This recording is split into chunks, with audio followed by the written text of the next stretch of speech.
Hi guys, let's learn a little bit about watercolor. So our objectives are develop knowledge and the characteristics of watercolor paint, and then develop skill in brush control and techniques in the medium of watercolor painting.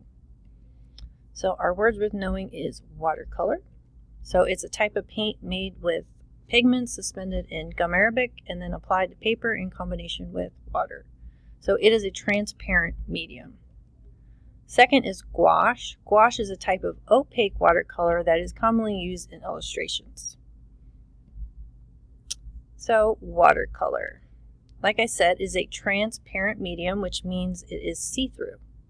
So the white of the paper is what's going to create the light values in your artwork. You do not use any type of white pigment in watercolor, which is kind of why it's more of a challenge, because you can't just paint the whole thing. You have to be very, very aware of what areas you want to keep white. So you're almost reverse painting.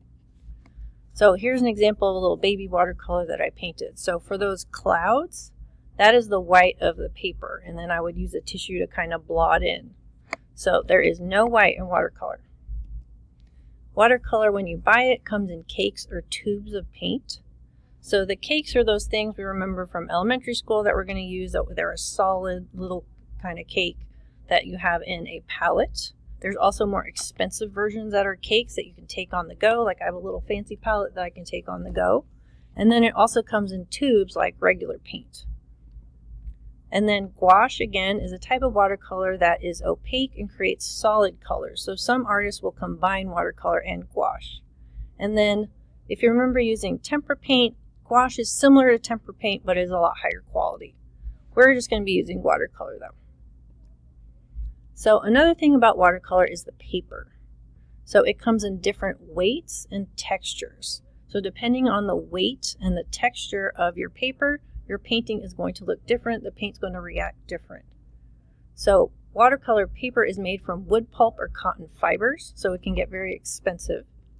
The higher the weight, the heavier or thicker the paper is. So some watercolor paper is so thick, it's almost like a board. So 90 pound would be a lighter kind of watercolor paper, a student kind of grade watercolor paper, versus 140 pound, which is getting closer to artist grade paper.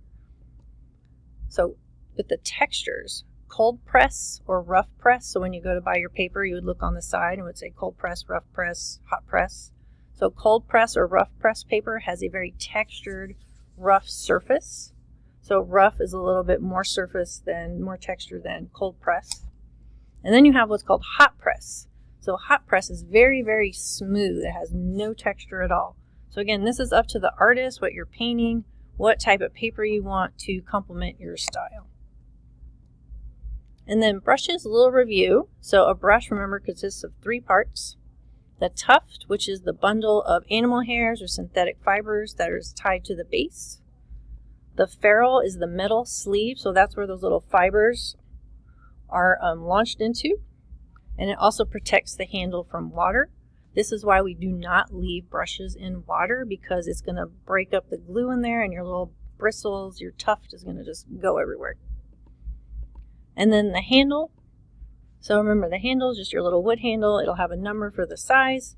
Watercolor brushes are typically shorter than other types of brushes, but sometimes you have long handle watercolor brushes. And then remember, brushes have a variety of different shapes, from flat, round, fan, all different sizes. There's specialty brushes that have like 3 different like prongs, depending on what you're painting. So there's different brushes for different styles. And then very important, the angle you hold your brush and the amount of pressure is going to create lines of different thickness. So if you look down there, you can see that upright brush. So if you're holding it upright, it's very, very thin. If you slant it and press a little more, it's thicker. If you keep it even lower, more of an angle, and press it, it's going to get even thicker. So you also need to mess with your angle of the brush to create different lines. So, and then we just usually use rounds and flats. Round, good for details, lines, contours. Flats are good for washes, creating long brush strokes, and your example is right there.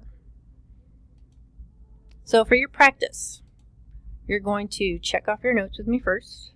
Then you're going to get a piece of watercolor paper and you're going to create a watercolor sampler using at least 9 different techniques, and how you arrange those techniques on the paper is up to you. So make sure you check in with me and then watch the next thing where I show you all the little types of techniques you can do. Good job.